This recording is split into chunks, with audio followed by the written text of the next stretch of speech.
Good evening, everybody. It's podcast time. Hey, everybody. It's Almost Agreement. Almostagreement at gmail.com. Find us on Facebook, on Twitter, on YouTube. Go to our website, almostagreement.com. We're starting to fill out a few more people who have officially declared their candidacies for city races in the summer of 23. And I'll start building my election guide for that soon, so you can check that out on the website, almostagreement.com. We're on all major podcast providers. Check out the Compass Points podcast that I produced for the CompassKnox.com. They do some great local, real news coverage instead of, speculatory craziness like we like to do. So, I don't know, we got a lot of stuff. It's a new year, got new things going on. Parts and pieces are already falling into place for some New Year's resolutions for me. And so we'll see how things are going with Sam as well. Max is in Nashville again, and I just gave up on AC, so we'll see him when we see him. He's a busy little boy. So anyway, we're almost here, everybody. We're going to do a podcast. And maybe stay monetized on YouTube for more than the first 5 minutes.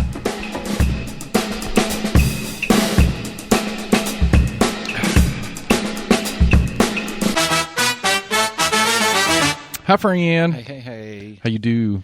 I be doing. You be doing. Tell me more. What more you want to know? Oh, I don't know. I got a day off. That was good. No. You didn't work the other job today? Nope. No, than that. I said I could if I wanted. I was like, no thanks. Yeah, I'll take a full day.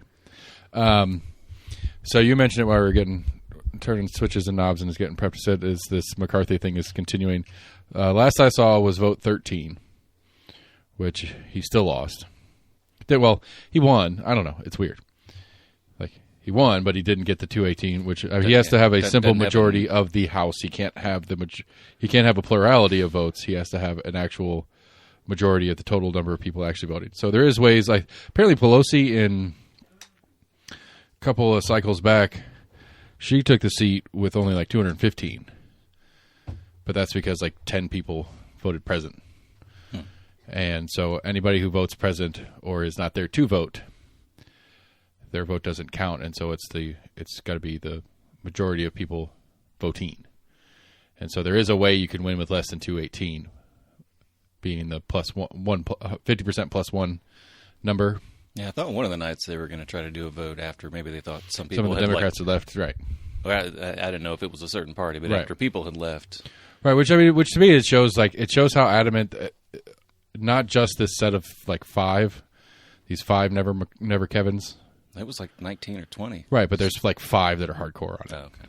But it's because they're still the 5. Because what was it? Vote 13 was, he had 213. It was 213 to 211 with 5. Yeah, I think they went on recess until 10 o'clock. Apparently. Okay, we'll check in on that as it goes. It's January 6th.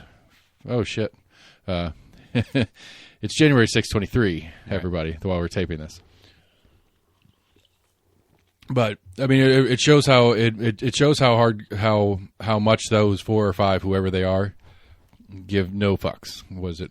I almost did actually. Bobert and saw one article that had at the time the 15 or 20 holdouts. Well, because what I've heard from the dozen, the first 6 or whatever, is there's a contingent that was before the voting even started was we will not vote for McCarthy. Period. Yeah.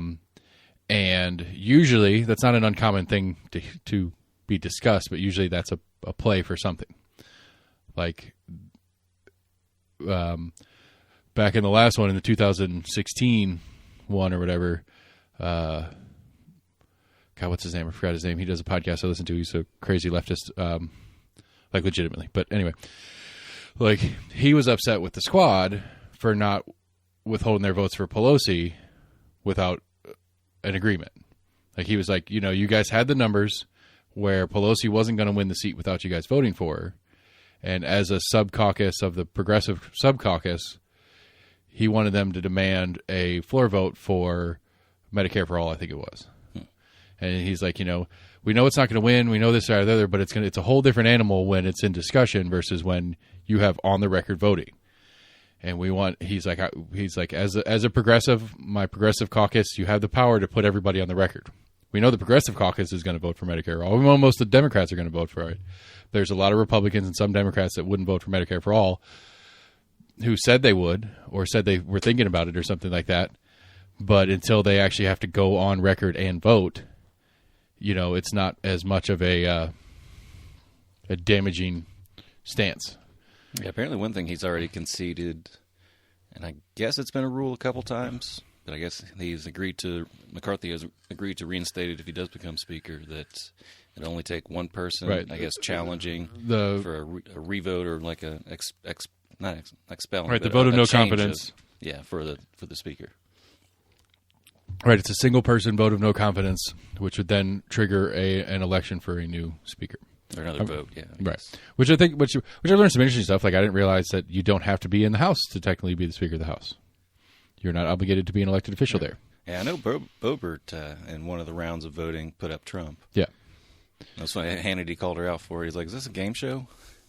Well, I mean, it's to me, like, the interesting thing about it, to me, as I understand it, is the problem with this caucus of never Kevins is they don't have a unified want. That was the first time I heard that term today. I was like, what the hell? I was like, that's funny. Yeah, well, but apparently there's a much larger contingent of only Kevins. No. Who they've been on records, which would be enough to be in the same position flipped over, that there is nobody else that I will vote for except for Kevin McCarthy. There's a bunch of Republicans that have said that. Yeah, I can't remember the guy's name, but they started floating somebody else that they could be a possible second. Yeah, and so it's to me it's interesting. It's interesting in a lot of different things. I don't understand why it's like everybody's freaking out about it. I mean, it's rare.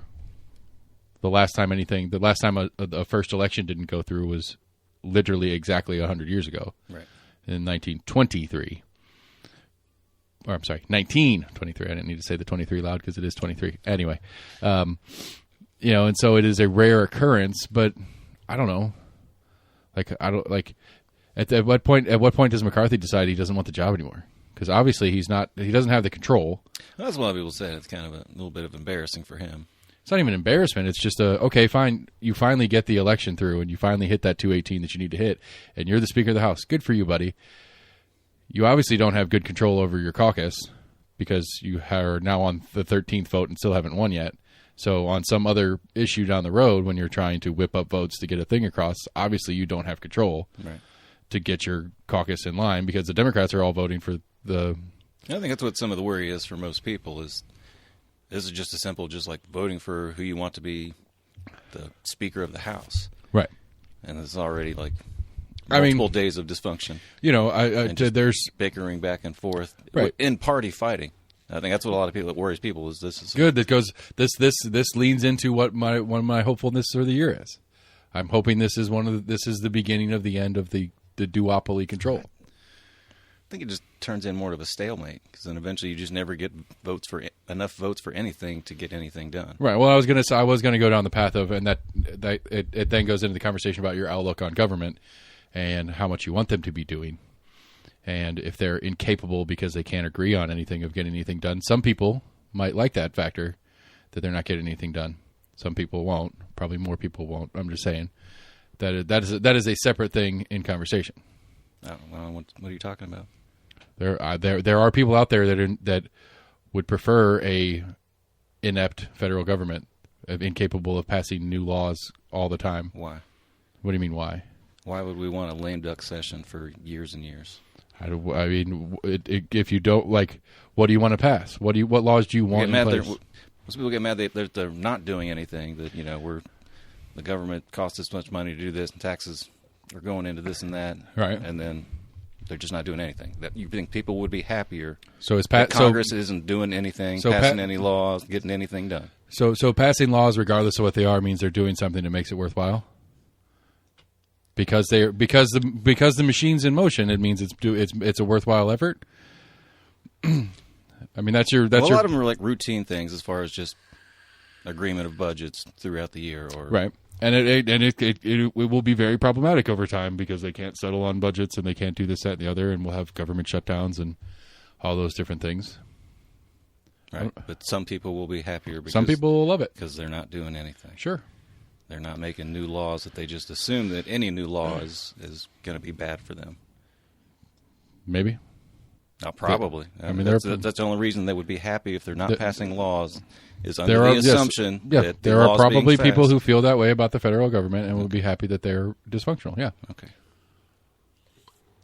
I mean, I saw an article today that the headline was something like, if McCarthy doesn't get win this vote soon, that it may interrupt funding to Ukraine. I personally, as I've stated, I didn't realize that they're essentially in a holding pattern. Yeah, they can't do anything.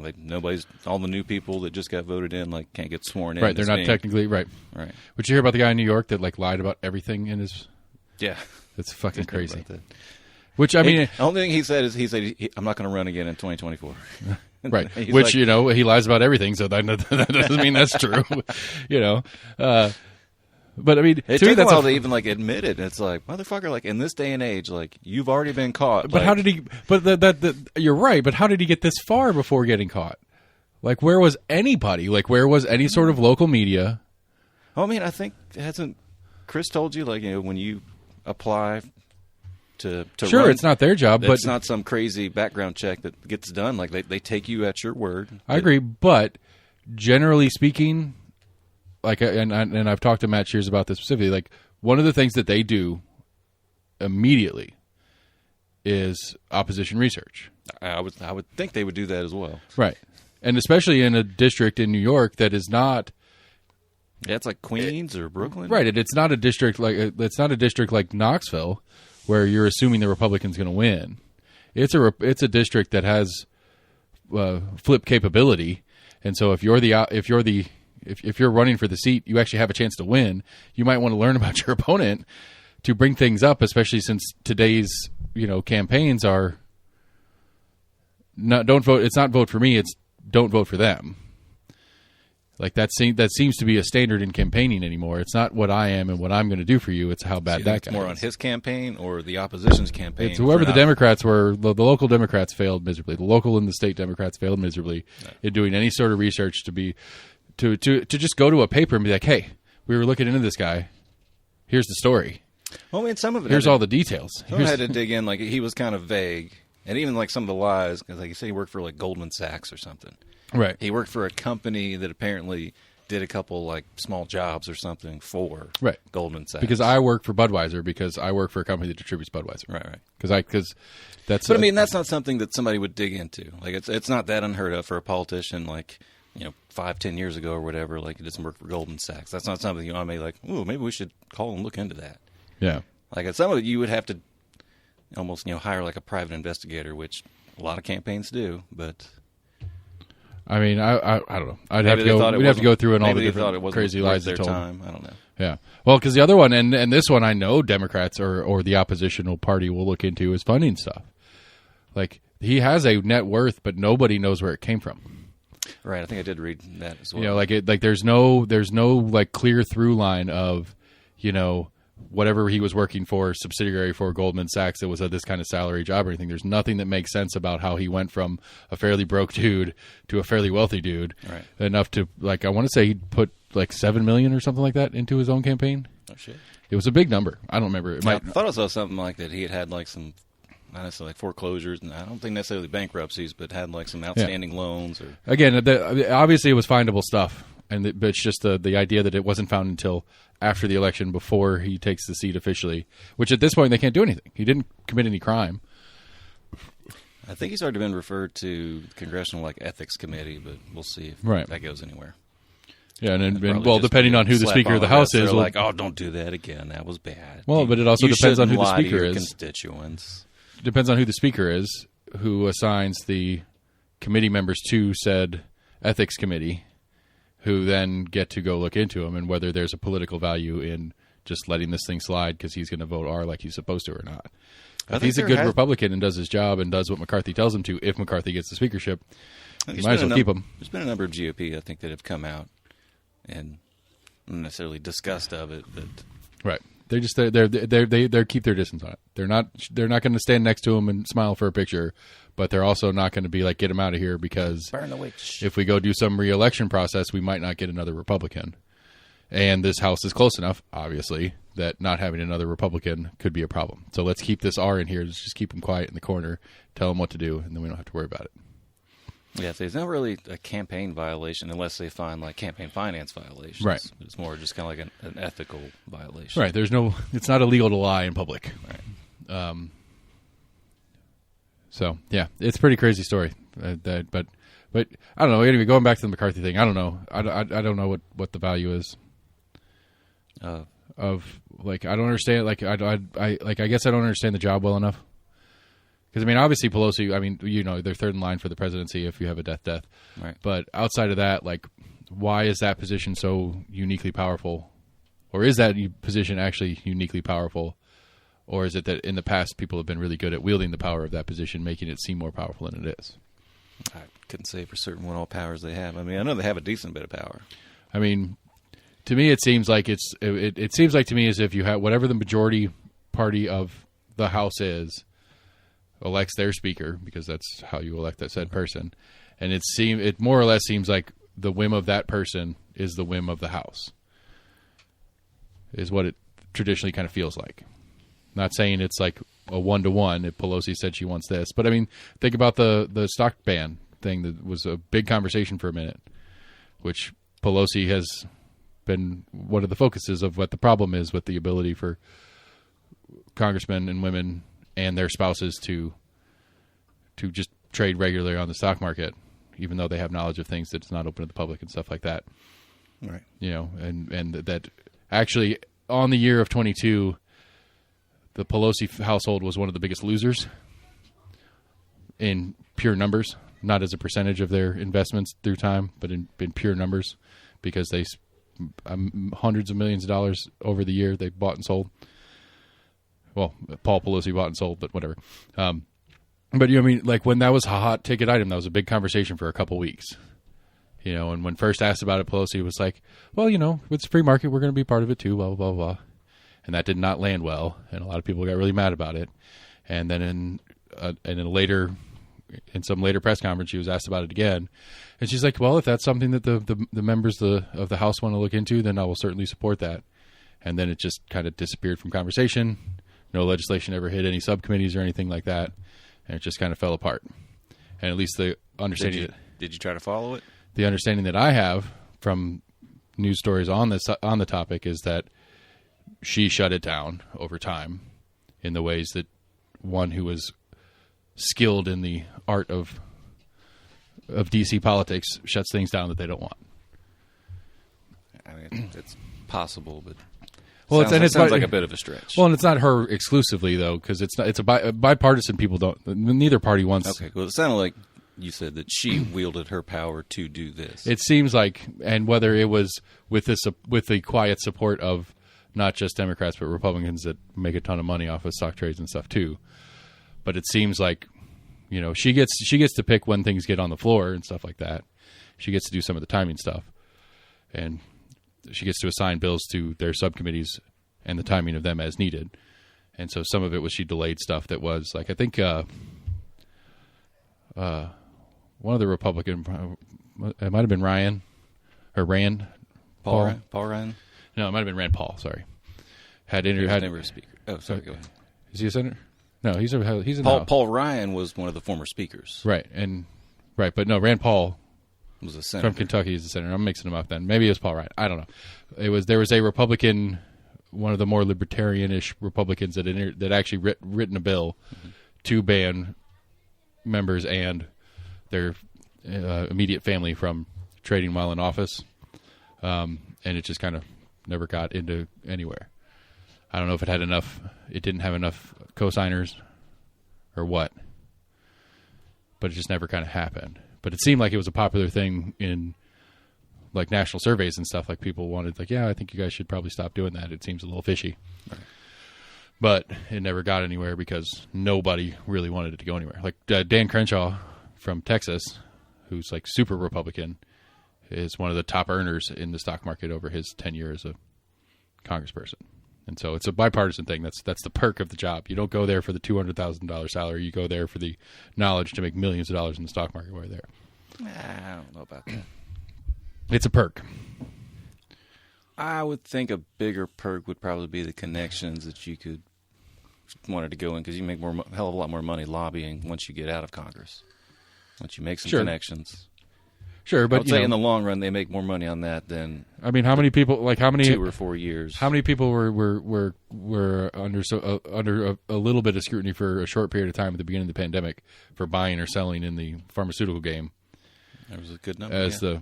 the thing is going down? Right. Because I mean, I can't blame a person. Like it would be hard. It would be a hard thing to do to say, hey, look, here's because of what I'm doing over here, which is part of my job or whatever.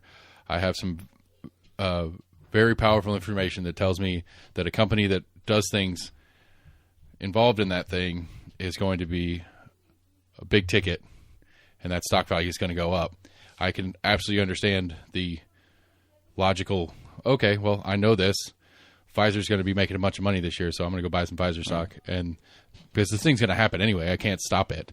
Now, there is some other direct stuff that's really gross where they're, giving grants or funding research for certain companies and not other companies. Right. And I'm wondering on some of that. I don't think they really got as much of a head start. I mean, I don't think it would take a genius, at the beginning of the pandemic to maybe I should invest in companies that make vaccines because there's going to need to be a vaccine rolled out. Yeah. Well, So, but the question it's a is, stretch to look into, pharmaceutical industry. well, I mean, the real biotech. insider knowledge is when you have like Department of Defense and Homeland Security and stuff like that, seeing what's going on in China before we really have any idea that there's any idea of a pandemic on the horizon. It's like, oh, there's something kind of going on over here in China. What's the deal with that? Oh, that's a pandemic. Our research says that there's no stopping it. It's going to spread everywhere. And pharmaceuticals involved in that are going to make a ton of money. And that was, back in October, November of 19. Way before even like NBC News was running a story about some sort of outbreak in a portion of China. Yeah. And so it's that kind of intel that's the real problematic one. I agree with you. Like, it was one of the first things I did when we left, when the leaving Afghanistan conversation got to the point where everybody seemed to think it was actually a real thing that was going to happen, that Biden was going to get us out of Afghanistan. I went and bought Boeing and Raytheon and all sorts of, because I knew something else was going to start. And so they actually took a dip because we left Afghanistan. And I bought it when it was on that dip, and it's climbed back up because we're spending a bunch of money on it now. Anyway, yes, have we gotten to 14 vote? Yeah, you said they're coming back at 10 o'clock? That'll be the very tail end of the show. Ooh. Microphone's picking up Sam's phone. I like my microphone. Here, I'll put it on the screen. It's listening to me. House Speaker vote live. Oh, I tied it up. CNN.com. The McCarthy team is preparing to win speakership tonight. Prepared. Whatever. They're going to win tonight. Whatever. We'll see. Yeah,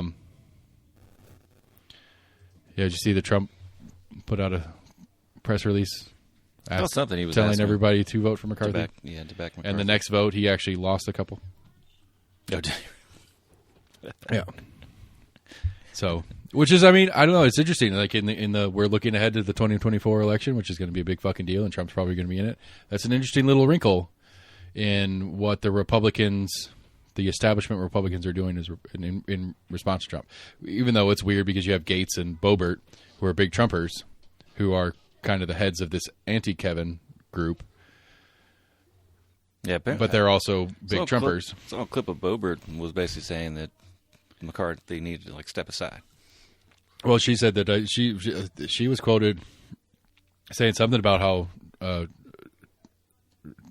Trump needed to tell McCarthy to step aside, and that Trump's statement was wrong, and not that. No, she said on the floor. Right, I know, but to a bunch of ooh, yeah, it's like a damn. It's it's a crazy it's like a damn thing. Jerry Springer episode. All right, so there's a very interesting election coming up, not election vote, ordinance vote that the city's doing this week, and I would like your take on it. There's two kind of simultaneous that are attacking the same thing. Well, actually, there's three. If this passes, which it seems likely to. In the city of Knoxville, you can only have 4 pets. I'm not sure of the verbiage of it, but like my understanding of it, it's cats and dogs. Like you can have goldfish and whatever, but you can only have 4, I guess, small mammal pets. I don't know how they break down. I don't know how they verb it. I don't know what the wording is per se. Yeah. But you can have 2 cats, 2 dogs, 4 cats. But whatever combination of cats and dogs, you can only top out at 4. I don't know if monkeys go into that because I do know a city resident that owns monkeys. Have, like gerbils and mice. And... Right. So I don't know exactly what the verbiage is, but at least the understanding as it was explained to me is that it's cats and dogs. If you are a city resident in the city of Knoxville, you will be capped at 4 pets of the cat and dog variety. Maybe that's the way to put it. That's part 1 that's going on. Wig, you want to tell you? Do you have any thoughts on part 1? I don't think it'll pass. It seems like in their agenda meeting where they discuss it and stuff like that, it looks like there's enough votes to pass it. It is likely to pass. Do they have reasoning behind it? I don't. Is it just an abundance of like strays that they're having, or people like turning? I mean, I think it's a neighbor's issue. I think it's I live next door to the guy with 15 cats, and his cats stink up my apartment, or he's got so many dogs that bark and shit in his yard, and I hear him barking and shitting all the time. And it annoys me as the neighbor. One dog could do just as much annoyance. Hey, this fucking dog next door does not stop. Case in point. But we're in county, so we don't have to worry about it. But I don't know. I don't know the reasoning behind it other than it's up. And then there's one that that Testerman was supporting and was kind of put up by like animal control-ish type of groups about tethering your dog in your yard. And so one is option A. That was already kind of a thing. I mean, if you don't, they have to be contained. If you have a fenced yard, that's fine. But if you have a dog, the city of Knoxville does have leash. So even if it's in your own yard, your dog has to be on the leash if it's not fenced. I'm trying to remember if I was in city or county before. Because I thought when we looked it up that like we had them outside, like we had to have them on. We had one of those little corkscrew things that you put into the ground that you can put a long lead onto. Because we had a kid come into the yard that got bit, and Dad came up, and we were like, oh, shit. We were like, wait, no, like, I think we're in the good. And, like, we had him on the fucking tether. It was a kid that came into the yard without our knowledge. Right. We didn't have a fenced-in yard. Part 1 of that is no longer legal. If you are going to have them tethered in your yard, it has to be on a runner with the pulley system. So they have running room. It can't be to a fixed point in the yard. Really? And I mean, we had him on like a fucking 30-foot lead. And somewhere within the range of that pulley system runner, there has to be access to water, and there has to be a shaded area. Yeah. This would be a new city ordinance for the city of Knoxville if it passes this week, coming up this next week. Or the other version that's out there is you could have the little corkscrew in the yard and the 30-foot tether like you had, but an adult human being would have to be in visual proximity, like physically outside with the animal. You can't be in your house looking out a window. You have to be outside, which also it seems like it's going to pass, which seems fucking crazy to me. Like, that seems fucking nuts. Does seem a little harsh. That I have to, like, well, then what's the point? I might as well just put my dog on a leash and walk my dog. Right. But I can't run as fast as my dog can, so I can't let my dog run because... I mean, I don't know if it is trying to, I guess, possibly put a stop to people that do just do that. They're essentially committing borderline animal cruelty. Right. Which is shitty. Like, people that tie their dogs up to a shitty thing in the yard and leave them out there all day. People that leave their yard, even if it's a fenced yard, leave their dog out in the yard all day, regardless of the weather. I mean, that's part. Maybe animal control has come to them, and they're like, we're getting all these calls of, like, essentially, like, you know, abandoned dogs or malnutrition dogs that are just tied up in the neighbor's yard all day. So we go and check on them. And I'm curious. I don't know what the teeth are to it. I don't know if it's confiscation, fines. Like, I don't know what the rules are, because I would think, especially with Testerman, confiscations is not a preferred method of correction. I think that's what animal control will do, or maybe, I don't know if the ASPCA has any kind of connection with city or county government, or with animal control, basically. I don't know who exactly comes out for, you know, accusations of animal cruelty. I mean, KPD has an animal control unit. It's part of the police department. But I think that's more for picking up stray dogs. I don't know if they respond. I mean, to when I had my incident with the dog and my neighbor kid, animal Knox County Sheriff's Office, animal control came out. Gotcha. I mean, they're like they are far enough into they're like, I know you call them for like raccoons or whatever. they are close enough. Well, I'll tell you. I've told you that story. I'll tell you that story in a second. But they are close enough inside the sheriff's department that they can pull my criminal record because of the action of my dog. Like, the lady comes out and we're talking about it, and I'm talking to the person and apologizing and do all that kind of stuff, trying to be like, it sucks, whatever. And I was like, do you need anything from me in case you have any follow-up questions or anything like that? She's like, no, we got you in the system. It's like, oh, okay. I mean, I know I'm in the system, and I know. I realize that, but it just didn't click in my head that my dog and my address therefore puts that connection together for them, and they're like, oh yeah, that's that guy. We have a picture of that guy on file. Looking great. Find it. It's a beautiful picture of me, people. That's right. Participating in the activity we're doing right now. But, yeah, I've told you the raccoon story in my yard, right? Probably. So this is back before we had the tall fence. We just had the short chain length or whatever. Mm-hmm. Rowdy's out there just going crazy right at the edge of the fence. I can't figure out what he's doing. Go out there and look around the corner, and there's a raccoon right on the side of the house, outside the fence. And he's just sitting there, like right by the gate over here. And so, like, I walk over there, and I'm, being big, trying to get this thing to scurry off. I mean, Rowdy in his rage was like 4 or 5 feet from him through the fence, just it's just sitting there. And so, like, I reach over the fence, I clap my hands, I kind of yell at it, whatever. Yeah, you thought it might have rabies. And it just sat there. It didn't move at all. And so I got a shovel, and I poked it with the shovel handle, and it just sat there. It's like, that's fucking weird. And so I called the non-emergency. I was like, hey, I got this raccoon in my yard. I don't know what to do. And they're like, does it have rabies? It's like, I don't know. Has it bitten anybody? Not that I know of. Okay, well, we'll just see what happens. See if it goes away. Okay, so the next day I come out, still there, same exact spot. Like the next morning. Like, this was in the evening. Come around to the next morning, it's still there. Poke it some more. Doesn't move. Poke it real hard. Oh, it's dead. It wasn't dead last night, but it's dead this morning. So I call him back. I'm like, hey, that raccoon that I called you about yesterday is dead. Where is it? It's in my yard. We'll call a pest control company or something to come take care of it. So go. And actually, the one lady I was talking to at Knox County Animal Control, or Wildlife Control, or whatever it's called, she's like, well, if it's in the street, we'll come get it. But if it's in your yard, you got to take care of it. Gotcha. Which I took as a wink. Right. And so I was like, a well, dead raccoon in the I was street. like, well, what do I do with it? She's like, I don't know. Call whatever. So I called the pest control company, and they're like, oh, we only do bugs and stuff, but I got a buddy of mine who does wildlife. Get it with that guy. Guy finally, get a call back from the wildlife guy. He's like, I can come take care of it for you. I was like, how much are you talking about? It's like $75. Like, what are you going to do? I'm sorry. I was like, how much is it going to cost? It's like $75 if I bury it in your yard, $100 if I take it. And I was like, so you're going to dig a hole in my yard and bury it, and I'm going to pay you $75 for that, or you're going to put it in a trash can and take it for $100. He's like, yeah. I was like, I can dig my own holes in my yard. Thank you very much.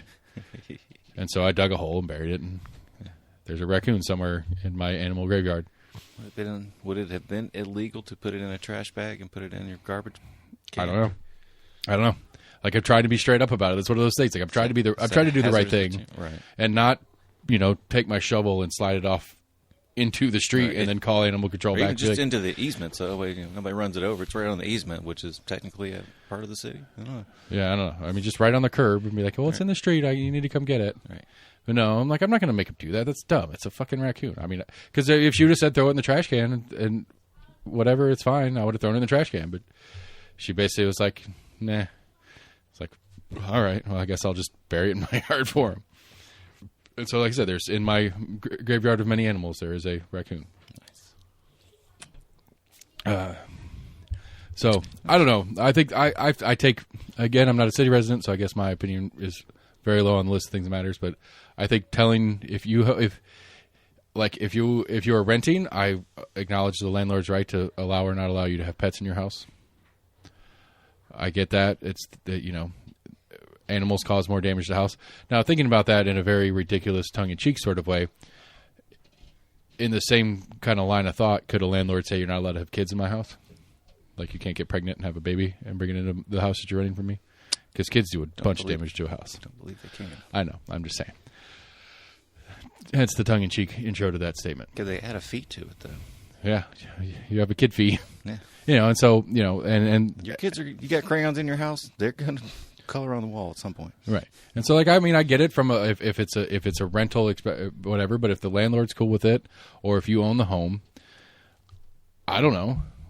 I don't really see it as a right of the city of Knoxville at large to tell me that I can only have 4 cats instead of 12. If I take care of my cats, if there's a complaint because I'm not taking care of my cats, if the actual stench of my litter box, because I don't clean it often enough, is noticeable in my neighbor's yard, I can acknowledge that that's complaint worthy. It could be fine and or some other penalty that would make sense. But if I can take care of 12 cats, I can take care of 12 cats. Well, whose business is it if anybody else's? Philosophically. Right. No, I don't know if it's just been an ongoing issue.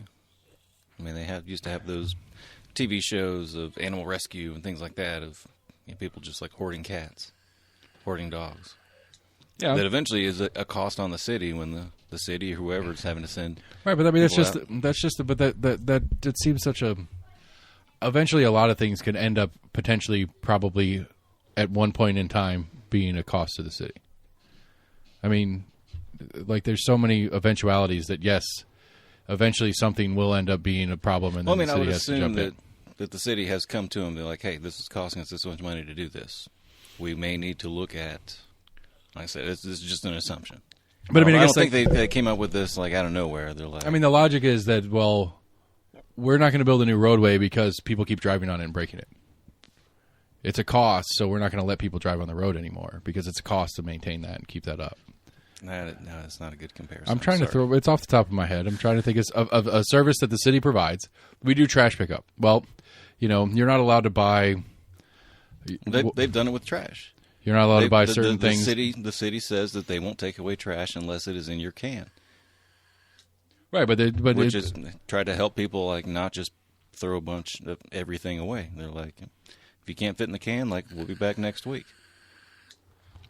What you can fit in the can, we'll take away from you, but you're not just going to pile up shit next to you. Right, but you keep sending us full cans all the time, so we're not picking up trash. I don't know. I'm just trying to say, like, it's eventually, potentially, yes, something could happen in any of these little subsets of things that the city does that's going to add a cost. I'm not saying anything could happen. I'm assuming that it has been a burden upon the city, and then that's why they are now looking into trying to prevent people from hoarding animals. When the city keeps having to step in and try to find a home for them, and then unable to find a home for them, and then having to have the cost of euthanizing all of them. Right, which Janet does, who is a city council member, for now. We'll see. She hasn't announced her candidacy. It's all speculation. I agree. I don't know. On a philosophical level, I disagree. It's just somebody on the commission that is just a total animal hater that's tired. I want to pass this thing. We got enough support. We got enough damn dog parks, Right. I mean, I don't know who's brought this to them. It'd be interesting to find out. Yeah, one of them came from some sort of animal control group that either. If they've got enough people convinced, I'm tempted to think that there's some logic behind it, but you never know sometimes. Right. I don't know. I just think even if there is logic behind it, I don't really feel like it. It doesn't make sense as that being something that the city should have authority over. I think it's an odd small number. 4. Yeah. If they're limited, just cats and dogs, but there's got to be some crazy legal. I could have 4 Great Danes that do 10 times the damage of a dozen cats. Right. You know what I'm saying? Like it's a bird. I don't know. Again, like I said, I don't on a philosophical level, I don't feel like the city should have the right to make that decision, even if the complaint is that eventually, every once in a while, it costs us because we have to go collect. And in downtown, it may be more of an issue of just constantly people taking their dogs out and not wanting to clean up after them. Now, that was something interesting that the missus was telling me about earlier. The city of Knoxville doesn't do it, but there are, I think it might be, she told me a couple. I want to say New York, maybe Chicago, maybe Detroit. There's a couple of cities that when you purchase or adopt an animal, if you adopt an animal, they're on record anyway. But when you purchase an animal and get the rabies and all the different shots that you're required to get an animal, they do a fecal DNA. They do a fecal DNA sample. I read about that recently. And that if a city janitor, whatever, a city parks person, sanitation worker, has to go out, and if they pick up, if they're out in a park and pick up poop out of the park, they don't just take that and dispose of it. They take that down and get it tested and go against it, and they will send you a fine. I've heard about that. Now, my conspiratorial brain goes way farther on that, and we don't have to go down that rabbit hole yet. It's not. But, I mean, I can rationalize it. I could see the reasoning and saying, it's like it's specific. The person who is not doing their due diligence to be part of the community is the one who's getting punished, not the totality of the community. It's like, we're not raising taxes so that we can keep more sanitation workers on staff to clean up all your dog shit. We're taking it out on the people, the dog owners who are leaving it. Yeah. But again, I mean, that's just, because that goes into the Utah shooter. Did you hear about that story? Dude shot like 4 people in Utah. It's like yesterday? A couple days ago. I think I didn't hear about that. Yeah, it was like, I think it was over the New Year's weekend. Shot some people in Utah, got in the car with his dad, drove from Utah, got pulled over 2 times in Indiana. Oh, no, that was in Idaho? Moscow, Idaho, yeah. Sorry, Idaho. It's all the same bullshit over there. But yeah, sorry, Idaho. My apologies. No, I think there was a shooting like just a couple days ago. The Moscow murders were like 2 weeks ago, maybe? Or I think they were discovered like a couple weeks ago. Right, and so the suspect, the alleged shooter, ended up in North Carolina or something. I think he stabbed him. Whatever, the alleged killer. Right. All right. Ended up in Idaho or whatever. And one of the reasons that they pinpointed him as the prime suspect was apparently there was like some cell phone data that pinged off towers nearby or whatever. Mm-hmm. But that a bit of DNA left at the scene was pulled and run through the system. And I guess it's normal practice now for the FBI to go to a 23andMe or some of these other companies and just ask to run against database. That's not what I read. How did you read it? I'm not clear on it, to be honest with you. They found, because it's a college town, so they were able to find camera footage of that white car. Right, but it's a white Kia Sorento or whatever, which there's like 50-something million in the country or something like that. Anyway, because they didn't have the plates, that was the thing with Indiana that was crazy. Well, no, he was a college student because apparently he lived in Oregon, so I guess he was close to like. Yeah, so he was close to like a border. I guess he was only like a 20, 30-minute drive. Right. It was in Moscow, Idaho, but he was in like criminal psychology or some like student. I thought it was in Washington State, but close by. Well, anyway, it doesn't matter. Yeah, it was either Washington or Oregon. But they also found footage of his car leaving there, that same car. Right. Like right, I'd heard about that like part. 30 minutes before, and then had that same white car. Right, because one of the stories that I'd heard on it was talking about how that white car with him in it was pulled over twice in Indiana. Like Indiana, yeah. And so, I mean, they're pulled over. They're having interactions with police, and through whatever information dispatch that went out saying, we have a suspect for this mass killing in Idaho. This is a description of the vehicle. It wasn't a specific enough, other than it's a white Kia, whatever, that the officers that pulled him over in Indiana had any reason to be like, hold on a second, you might be this person. Right. But I think that was like a couple months ago that he got pulled over in Indiana. Yeah, apparently it was a couple days after it happened. Oh, okay. Like it was like the thing happened in Idaho, and him and his dad drove all the way back. I think the investigation was maybe like a month or so now, maybe 2 months. But there was something about the DNA from the scene that they linked back to him through one of these ancestries. Like a mostly match. It wasn't a complete match. Because it was like his. I think they did the match after they'd already arrested him. It was like a great grandfather or something. I think they were doing DNA comparison. There was something about one of the 23andMe's or something like that, which was the problematic part that as it was described to me in the podcast that I was listening to on it. You know who runs 23andMe? Ancestry. You know who runs Ancestry? No. Amazon.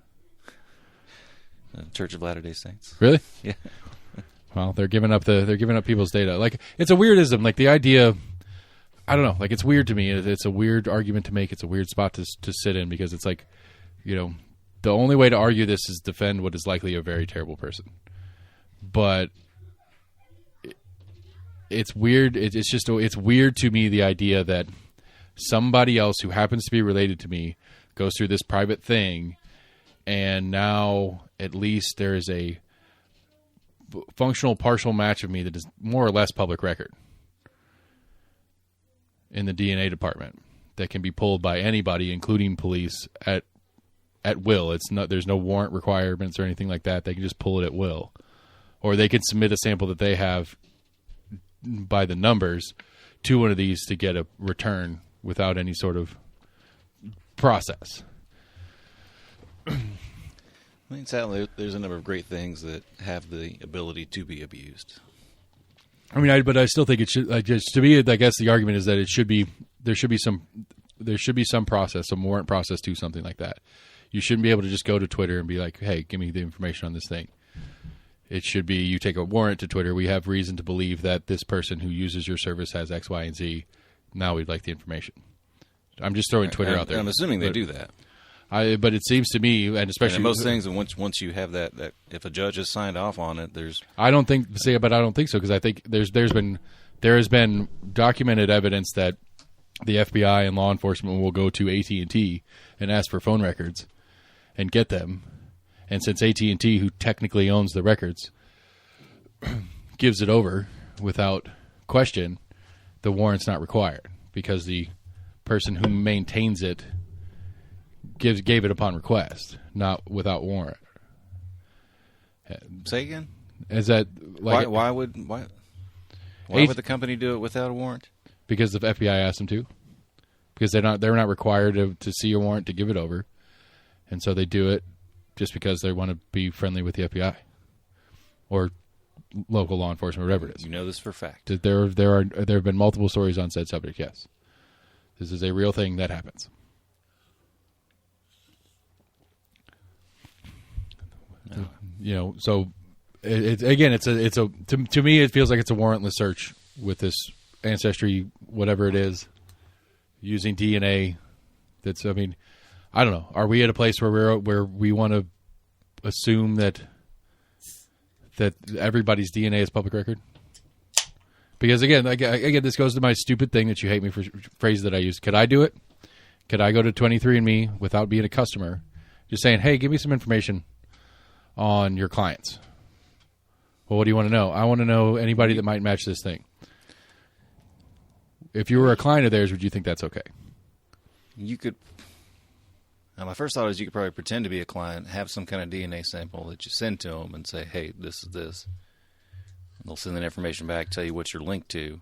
So in a roundabout way, if you send them a DNA sample, they would tell you right who all it's linked to. Like, hey, you're connected to this person, this person. I would assume that's the service that they provide, so that would be what I would pay to be.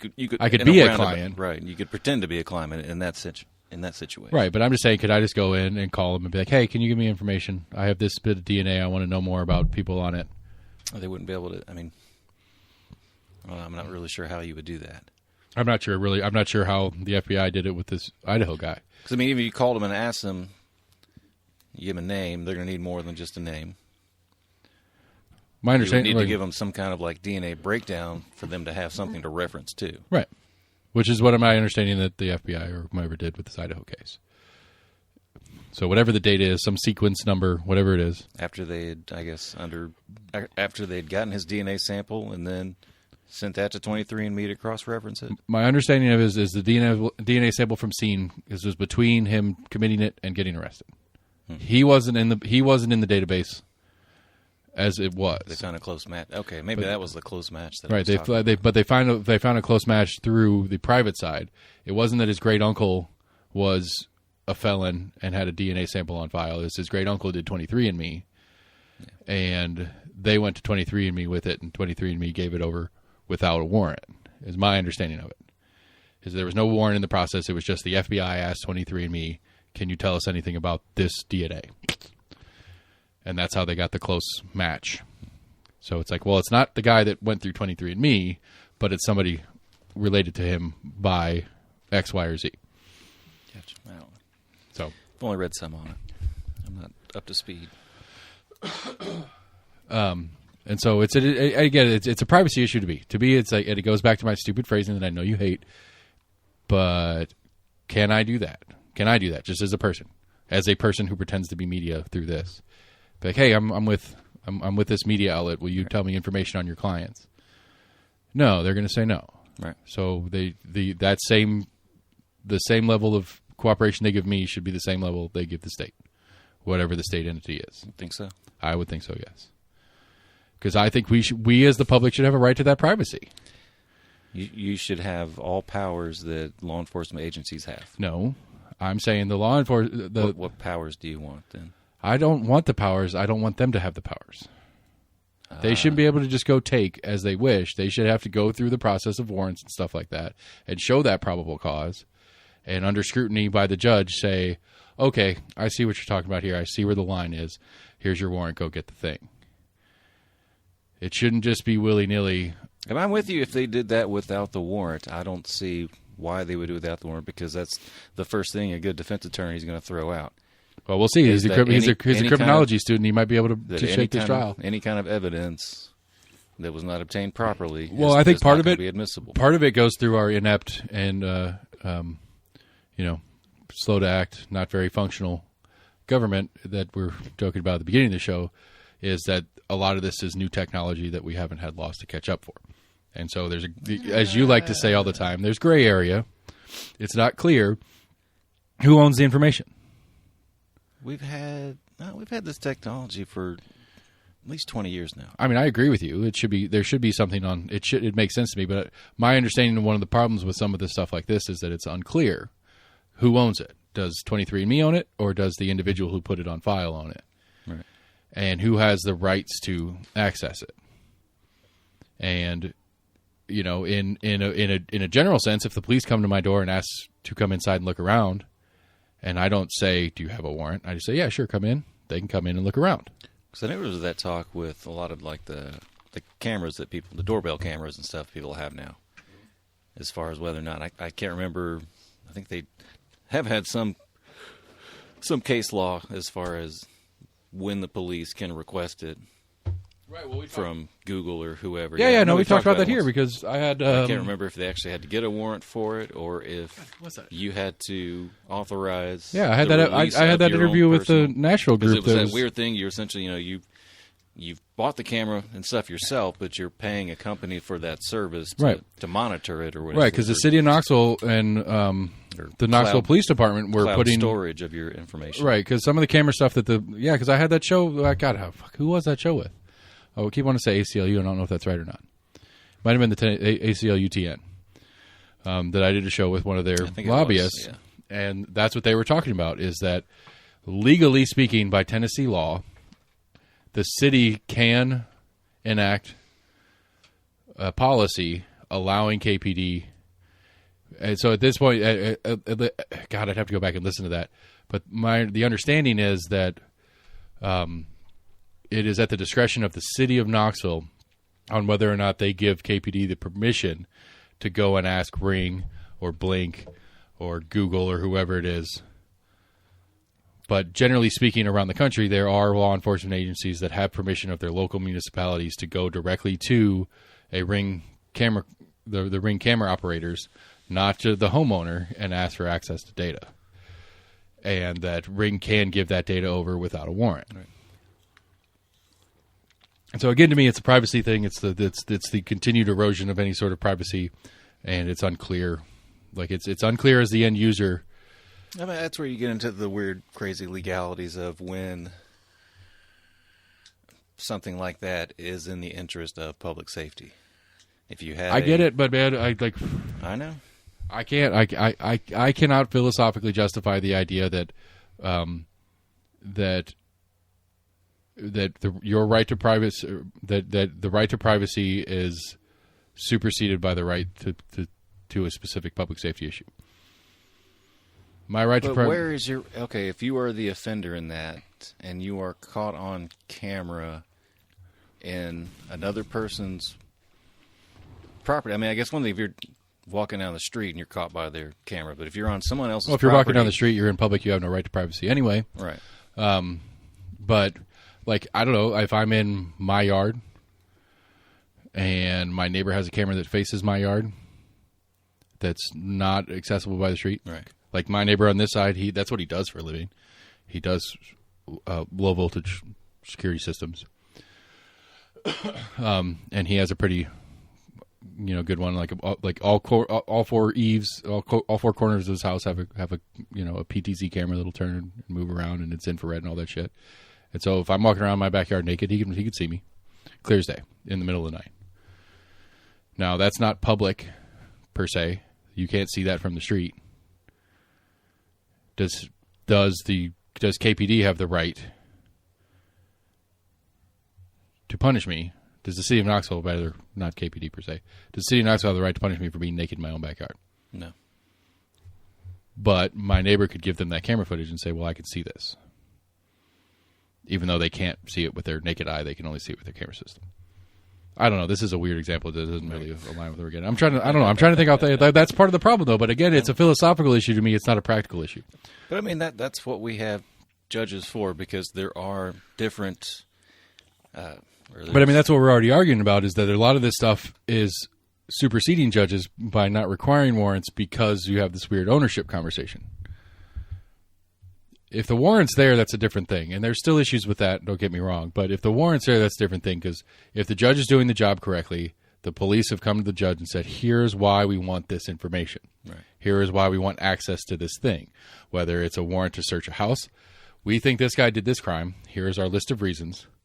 This is the probable cause and why we understand, and we want, and you understand that as the judge, and the judge says, yes, I agree that this is actual probable cause, and it makes sense that you can go search this person's house. There's at least a line there with that judge. But who's the bad guy in that situation? The law enforcement for asking for that information, or Amazon for releasing that with no questions asked? Amazon would be part of it, but I still think the state has the obligation to do things correctly. That's their job.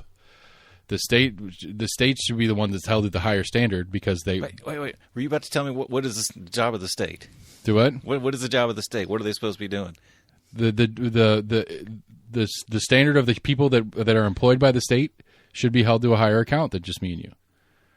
They should be held to a higher standard than we are for access to things. I think we've talked about this before with presidents, and you push back on it. I'm like, I think they should be held to a higher standard, and you're like, nah, they're just like us. I'm like, no, I think they should be held to a higher standard. I mean, this was a Trump thing, and we did talk about that in that way. And you're right. I am contradicting myself on some level. I'd have to go back to the specifics of the conversation, because that was talking about an individual.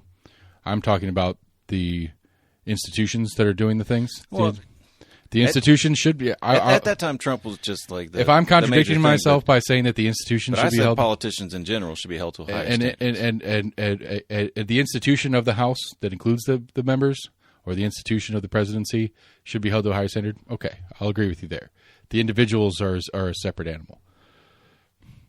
In the specific of me trying to make sure I'm not contradicting, it doesn't matter. Okay, it's the fucking side. Yeah, the institution of the police, the institution of the judgeship, the institution of the city of Knoxville should be held to a higher standard than me or you, because they should know better, because it's their fucking job. Right. Which is why they get punished harder. Lawyers get punished harder for violating the laws, because they, above anyone, should know what the laws are. I mean, I would love to be able to agree with you on that, but it is absolutely true. Okay, so if let's say they have higher penalties for breaking the law. As far as they lose their law license. Okay, they lose their ability to work in their particular field of profession. Well, they can be essentially barred from. I mean, it's happening to Giuliani. I think 2 states have already essentially barred him from ever practicing within that state. I mean, but he's not. I mean, he's not an agent of the state, so I don't know. That's not really. He's not an agent of the state, but I'm saying, as a lawyer, when you break the law, you are held. Any other person you break the law, it's like, okay, you pay your fine, do your year of probation. Okay, but that's a private. You break that as a lawyer, but he's a private lawyer. They fuck up more than just they would as an ordinary citizen. Okay, but that's a private lawyer. That's not a state lawyer. You're not talking about a DA losing their license. You're talking about a private attorney. It happens to them as well. Okay, but so one specific profession has a higher standard, but that's not the state or not the state. That's exactly what I was just saying, that lawyers are held to a higher standard. I don't know why you're trying to lump them in, that I'm talking about. Well, because you're trying to lump lawyers into a higher standard with me saying the state should have a higher standard.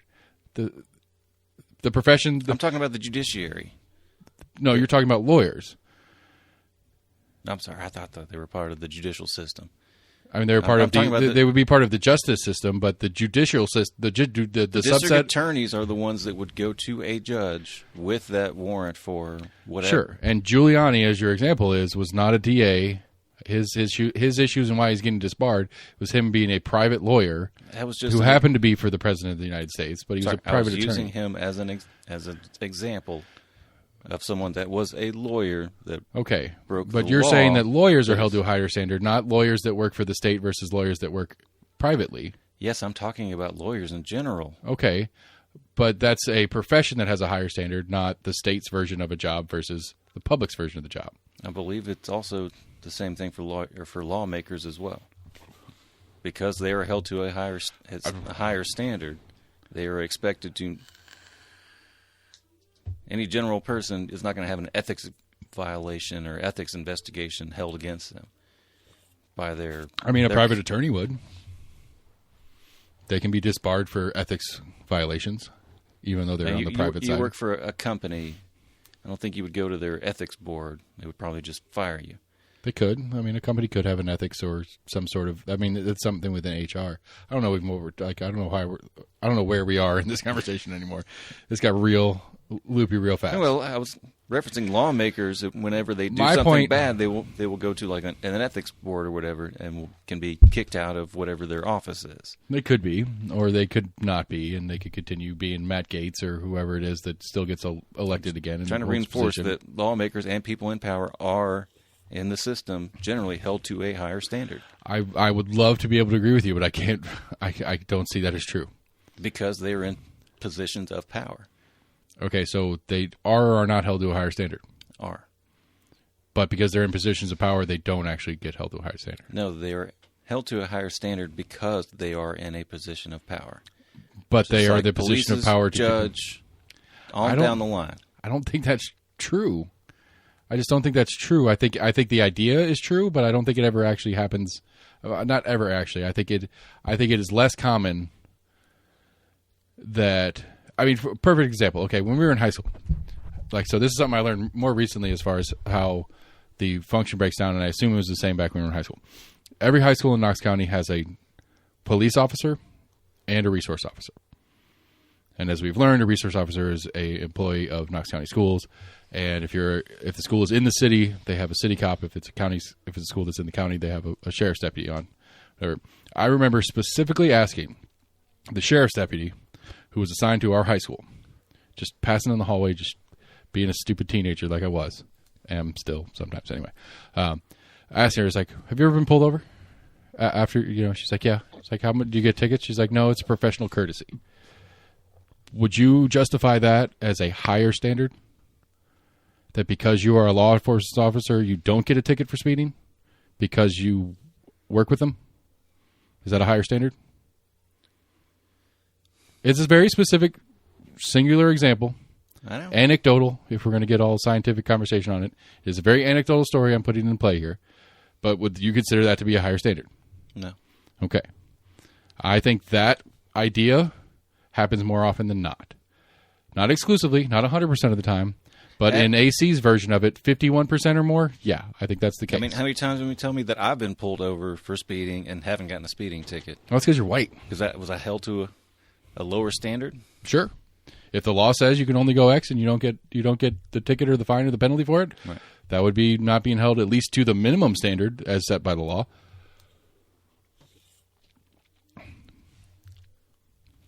I mean, I don't fully disagree with you that there is, even outside of law enforcement, in many things, a degree of, what's the word for it? Professional courtesy. That's the word I was given. That's the phrase I was given. That's what given. they call it. And I'd be happy to show you plenty of videos of people pulling over like chiefs of police and sergeants and people in power and still arresting them for DUIs. Good. And They should. They should. But is that a higher standard? Yes. Or is that a standard? Is that actually hitting the standard? Both. It can't be both. Well, it's holding them to the standard. Now, maybe they get fired as a addition to, because you and I wouldn't necessarily get fired from our jobs if we got a DUI. Right. Now, a cop should. Right. I would think there should be some issue with having a criminal record, pending cases, and being a cop. Exactly. But I don't know.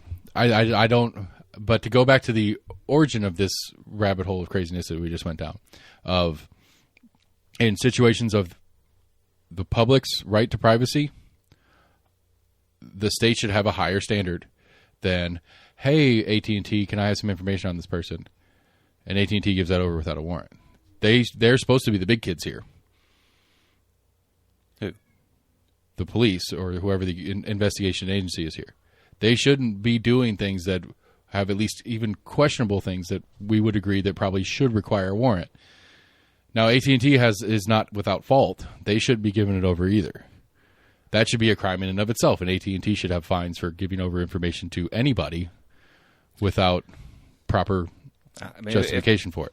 If I had to guess, it's probably in a lot of that fine print that you sign for when sure. you agree. You're probably to right. You're agreeing. Yeah, essentially what you're doing is you're agreeing to, at the end of the day, everything that's on your phone, everything that transpires through your phone and their network is their property. Right. And they can give that over. You're using their towers to transmit your data. Right. But I think in a realistic sense of that, there is an assumption of privacy there. That if I make a phone call to you or make a text to you, that is information between you and I. And there is case law to prove that in hardline stuff, historically speaking. Like you had to get a warrant to tap a phone before. You couldn't just, listen in on a phone call, even though AT&T was able to do that all the time. Right. Ma Bell, as they say. Like that was illegal. It was against the law for the FBI to just listen to your phone calls, even if Ma Bell said it was okay. Even if Ma Bell didn't stop them. That was... Sure, there was probably still... I think the legal term is fruit from the forbidden tree. You couldn't use that in court. I wonder if that time, if there was still caveats to that. And I know now they talk about it ever since 9/11, there's a lot more in the interest of national security. And right, 9/11 was one of the worst things for the privacy of American citizens to ever happen. I would think it was probably going on at the same time during the Cold War as well. Sure. That a lot of things were permissible. This is the totality of the Snowden case. The red wave. It's like it boggles my mind that there's not a lot of people that are continuing to figure out about. Like Edward Snowden was 100% right. He was the quintessential definition of an appropriate whistleblower. But if he was a whistleblower for, I don't know, Chevron, he'd probably be exalted as a hero. But instead, he blew the whistle on the Department of Defense. And he is an enemy of the state and in hiding in a foreign land. He's not in hiding. I mean, his location is. We know that he's in Russia somewhere, but we don't know where he is specifically. He's a citizen of Russia now. Okay. Well, it's not like we're going to go... we're not going to extradite him. And Russia's not going to arrest him. Right. We could try, but Russia's not going to let us. I don't think we have an extradition treaty with him. Right. And Russia likes him because he made us look stupid. And so... But I mean, like it was never found to be a liar. It's the same thing with the Assange case too. It's like this is real shit that our government is doing every day, and we just don't seem to give a shit about it. And we should. I think we should. I think the Assange one's a little bit more extreme just because it's a journalism issue and stuff like that and a freedom of speech thing. But either one of them, it's like this is information that I think we have the right to know. And the fact that I don't think so. You don't think so? No. The Assange stuff, you think Assange is a traitor? No, military secrets, no. Okay. I mean, I get a little bit of it. That is a gray area to me. I'm not going to say a flat no. Yeah, man, I think Assange... I cannot get behind that. My understanding... Every citizen should know every inner working of our intelligence system, our Defense Department. When it comes to us as the citizens, I think we should. When it comes to the information on us, about us, I think we should. I think we should know everything that they have on us as individuals. I would not relish that world. So it's a better world that the state knows anything and everything they want to know about you anytime they want to know it. Because you have nothing to hide, right? They don't have that much to know. What? That when Homeland Security wants to just look into you as a person, they can know anything and everything they want to know about you instantaneously. Whenever they want. They can know a lot of things about me, but they can know a lot of things about anybody else. Right. And so since it's everybody, that's okay. You don't care. No, I'm saying it's just not uncommon. It's not like a new thing. There's added information now with just metadata, essentially. So every text, every phone call, everything, you're fine. It's good. They can know whatever they want to know about it. They can have all those records. No, I'm not completely fine with that. No. Okay. Like, I mean, I'll agree that, like, you know, where our troops are right now in Poland, I don't really need to know that as a citizen. It's not in the national interest.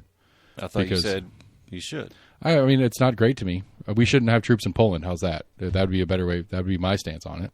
Okay. We shouldn't have troops in Poland, so I don't need to know that we have any troops in Poland because we shouldn't have any there. That would be. But you should have the ability to know where our troops are at all times. I'm trying to give a little bit in some sort of like nationalistic play here and say, you're right. I don't need to know exactly what the Pentagon is doing, where they're moving Jimmy from Iowa, from Germany to Poland, because Jimmy's the best sharpshooter we have and we want him within range of X, Y, or Z. I don't need to know that specific. There's a level of information that everyone should know, yes? Okay. I thought I started there, that I kind of gave that as far as like military secrets, if you want to put it that way, because I qualified it with what it pertains to me and you as citizens of the United States. Okay, but we should have a right to privacy. Everything that Snowden put in, everyone should know all of that. What was Snowden's big reveal? There was a lot. The biggest part of his reveal was, yes, they are keeping records of your phone calls. They're keeping records of your texts. They're keeping records of your movement. They're keeping your metadata. All the shit that you're doing online, they keep it. And they have access to it whenever they want. It's been a while since I've seen the Snowden documentary. I don't remember what all was released. I know it had to do with metadata. The majority of the Snowden... Again, we've talked about this before. I think a lot of that information that they got, they're getting from ad agencies, fucking Google and everything else. It's not something they're collecting on their own. It's something they're able to get from other companies. Okay, but they shouldn't be held to a higher standard, or should? Who? The state. The FBI or the deep state? This would be, the deep state's a real thing, but whatever, you can make fun of me for that. The Homeland Security or the FBI or whomever it is. You think the deep state's a thing? Yeah, the deep state's a fucking thing. What thing is it?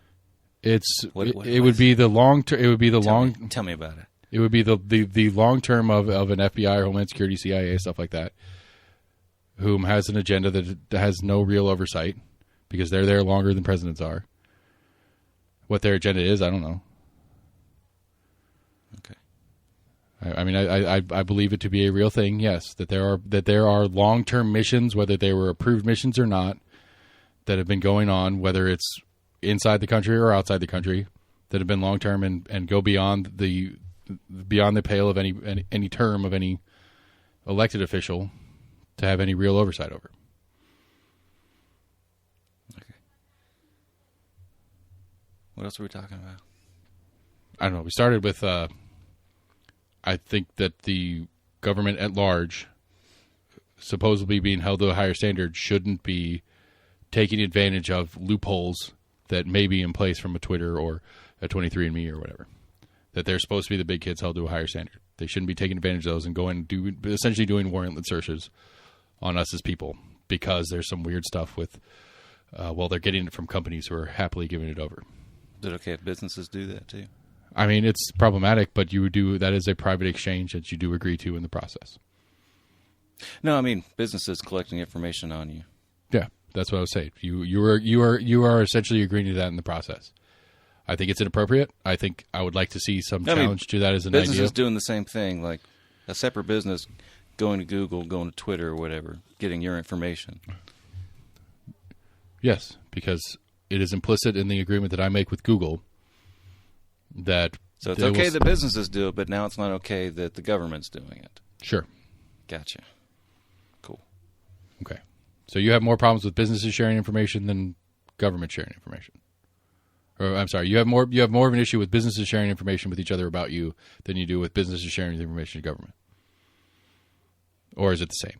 Now I'm taking issue that you take issue with the government doing something that the same thing that the businesses are okay to do. A private industry is okay to do that, but when the government does it, all of a sudden it's like, oh, fuck that, no. I mean, I can't believe you're doing that shit to me. What's so funny to me about this is I get where you're going, and you're right. It's a weird standard that I put in place. You're right. But what's funny about this is that you are one of the few people that I know that are very off-put by social engagement online. Is that a fair thing to categorize you as? You are the person who likes to put the least amount of data out there that I know. Actually, maybe the wife's probably less than you. Because I actually think her Facebook's been hacked because there's some weird profile picture that it's like an orange and a syringe. What? And I'm sure as shit she didn't put it there. It might have been the kid because the kid uses it for the Meta account. It's a weird fucking... That's my one saving grace in all this is that our shit is so fucking intertwined between my household, my kids, my wife. Yeah, I remember you and guys then all my work shit. You were getting a bunch of like her texts where it had something with like your phone company that you were getting like your songs or whatever like popping up on her phone. Yeah, we get so much weird shit between just me and the household, but also me and all the work stuff. Then I wasn't listening to that podcast. What the fuck? And then Max and I, since we share phone accounts and all this kind of crazy shit that goes back and forth, that whomever is trying to break me down through the metadata is going to be really confused. That's the saving grace for my household. But again, going back to the original point, though, is that you being one of the least engaged people I know in the social internet sphere because you don't want your data out there, right? Yeah. Is the one is sitting here in front of me right now arguing for, well, it's okay for the state to be a part of it. It's okay for them to take that in because the businesses do it. It's your fault for putting it on there. Is what you're telling me right now. I'm not saying it's okay. Okay, but what you're telling me right now is that it's my fault for putting it up there. It's my issue as the. I'm not putting you at fault for it now. Okay, so. Okay, I'm very confused now. I'm very lost because I feel like we had a whole big complex conversation. I'm under the realization we had this whole big complex conversation about how. Well, you got nothing to hide. It's, it's out there. You put it out there, kind of whatever. I never said you got nothing to hide. Kind of whatever shit. You were the only one saying you got nothing to hide. Yet you're the only person I know who's actually actively avoiding putting anything out there. Not actively avoiding. I just prefer not to. I see no reason to. I don't have shit to share. I don't take photos every day. I don't go out to dinners and. I mean, I'm not a foodie and take pictures of my dinner and want to share it with my friends. It's just. I mean, it is something I've never done, so it's not something out of the ordinary.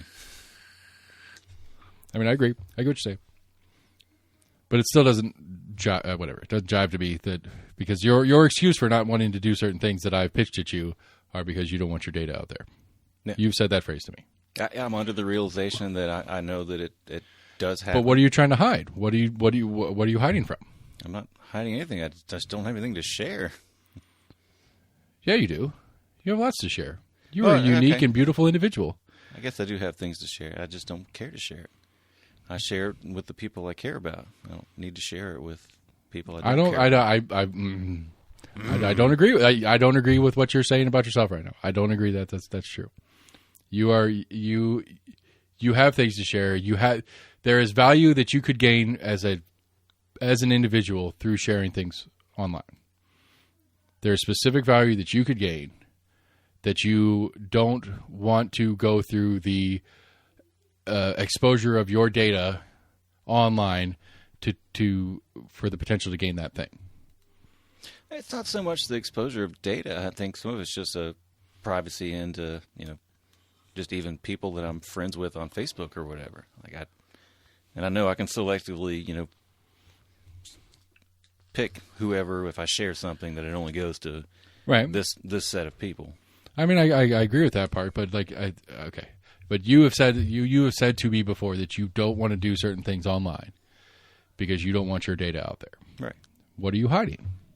Not hiding anything. It's just less data out there. I prefer not to do online shopping just so it's one less thing that some kind of advertising agency has to try to solicit to me. You were talking about the things you've gone shopping for. Oh, it cracks me up. I very rarely get online. I don't get a lot of ads for shit that I've searched for. I'm happy for it. I heard a great story about that that I feel the need to insert into this podcast. Is this guy he said he was doing his he was updating his insurance through his patient portal or whatever at his doctor's office, right? He was going through the thing, and in that whole family history portion where they've got I don't know, it's 50 items: heart disease, all that kind of shit. Going through the whole thing. And he clicked one on accident. And he hit the next button to go to the next page and realized, I didn't mean to click that thing. Well, I'll go back and fix it later. So he goes, finishes the thing, goes back to that page, fixes it, turns it, finishes it, does whatever. And the next day he's on his his Gmail page or whatever, and on the sidebar of his Gmail page is an ad directly related to that condition that he accidentally checked. Yeah. So his doctor's office is selling this data. It's fucked up. Yeah. I mean, it's fucked up. I mean, and again, everybody likes to hate on Rogan and hate me for liking Rogan and whatever the fuck, but Rogan's got a great take on it. The idea is that there is a commodity here that most of us didn't realize was worth anything. Right. And a couple of people did, the Zuckerbergs and stuff like that did, and monetized that commodity. And by the time we figured out that there was value to it, all this machine was already in place. Google was already in place. Facebook was already in place. All these things that have now become so ubiquitous with day-to-day life that take advantage of that commodity. And now we don't know what to do about it. Yeah. For some reason, Europe's the only one that's really tried to Yeah, push. Meta's got a $500 million fine coming from... Is it like Ireland or something? It was EU related. Yeah. It was EU related that Meta's got a $500 million fine for not properly protecting the privacy of... Because apparently in the EU you have to explicitly opt in to your data being shared. I think we've finally started to get there here in America, where I think they may have just recently passed that same law to at least make it easier to opt out, or at least make it more clear for companies that you are opting. When you do this, you are opting in to being a part of a mailing list or whatever. Yeah, there's an extra checkbox at the end of the list of shit. But it always seems to be like Europe that's pushing more for like privacy issues versus the U.S. And I'm like that's one of the things that, as much as I don't like the state and this, that, and other. There was something that changed like 3 or 4 years ago that had to do with like online retailing. Because I know when I was in fulfillment that we had to change something on our websites because we had international customers and we had to change the way they do online shopping. That we had to like make sure that they were able to do this and that for whatever reason. I can't remember exactly what it was. I mean, yeah, I don't know if it was with billing or I don't think it had anything to do with them having their email address and being a part of like ad promotions. Yeah, I don't know exactly how that breaks out, but I mean it's one of those things that again, as much as people like to hate on Rogan, whatever, I think that's the correct take. I think it's the truth. I think we didn't know how valuable what I'm thinking about right now and what I'm thinking about buying right now is to the people that sell that thing. A lot of people didn't anticipate how it could be exploited. Like it wasn't really a thing until it became a thing. Right. And how do we wind the clock? It's somebody I want to call him like a genius, but figured out like, oh wait. We've got this. Well, I mean, yeah. We've got this new Facebook thing that a lot of people show their pictures and they put places that they like and things they like to do. And I'm a business that does advertising. Like, what can I do to get my hands on? When I've tried to advertise on Facebook or Google, like, okay, so Barbarian Productions that does this and the Compass Show, and when I brought when the Compass guys came on and we were working through our thing, and we set up our agreement and. I want their show to succeed because the way I set up the way the finances work with me and the Compass guys is I get a fixed rate or half of income from the show. So if we get monetized on YouTube, when we get monetized on YouTube, let me talk in positivity. Yeah, right. When we get monetized on YouTube, when they start selling ads directly for the show, when I take on a sponsor for this thing or whatever. So when the ad revenue when 50% of the ad revenue exceeds the fixed rate, that becomes what they owe me. And I built that as an incentive for me to want to make their show succeed. I want their show to succeed just because I want it to, but as a normal person, I have a financial incentive for them to succeed. So I want them to. Right. And so I want their show to grow. I want more people to watch. And I want more people to listen. So I went and the first 2 checks they gave me for the first 2 months of production for them, I spent the totality of those checks on Google Ads for their show. And you go through the process of, it's a YouTube ad, which is Google ad, whatever. You go through the process of creating an ad on YouTube. It's what age group do you want? Where? Right. Down to Knoxville. Like I was like the whole premise of their show is only functional for somebody who lives or knows Knoxville really well. Right. So, I can put the geographics on it very specifically. I can put the age groups on it very specifically. I can go gender. I can go political leanings. Like you can put check. Like there's thousands of little subsets of shit that you can break down and be very specific, which is very valuable because for the $150, $200 that I'm spending, I'm getting targeted, very specific eyeballs that are, in at least from my guesstimation, people that would be likely to consume the product I'm putting in front of them. Right. I mean, the new thing in the past few years is targeted advertising, where essentially, if you're driving around on your phone and you go by a business, you'll get like an email or a text alert about some coupon, like, oh, you just drove by the grocery store. Hey, we've got milk on sale. Well, I mean, again, and to bring in the other people pay to have Google or whoever, right? To bring in the other profession, like, hey, you're close to this thing. To bring in one of the other professions that I have, since I have like 7 right now, I had a person approach me who does POS systems, and one of the features that they sold on their POS system, I think they called it the beacon, and essentially, if your Wi-Fi or Bluetooth is on in your phone, the computer in the store will ping it. And if once you set up certain things, and it's much different, like back of the house stuff that we would have to do. But essentially, what you could do is basically email or text message. Like it would pick up the phone number or the email that's on the phone, right? And you could instantaneously send a coupon, or right. You would instantaneously pull up that information off that person, and then 24 hours later, it would send a coupon. Right. So they just came in and bought some stuff, and it's like right back out the other side. Right. And it's implied, because you have your things open, legally speaking, it's implied that you're in my business, that you have interest in my business, and blah, blah, blah, blah. So it's all implied in the system. Right. I like it. Do you have a problem with that? I thought it was really cool, but I didn't buy it. Do you have a privacy issue with that? I don't really I didn't buy it. It wasn't, I didn't see that. I saw the value in it and didn't spend the money on it. So yeah, I suppose I had an issue enough with it that I wasn't going to participate in that kind of bullshittery. So, I mean, that's the kind of thing that would make me not want to go back to a business like that. Well, you wouldn't know. Exactly. Well, you wouldn't know. How would you not go back? Like, how would you hold me accountable for doing that thing? I would be getting a message the next day. I'd be like, how the fuck did they send me a message? But again, you don't know that it was something. You don't know where that you don't know where that got linked to you.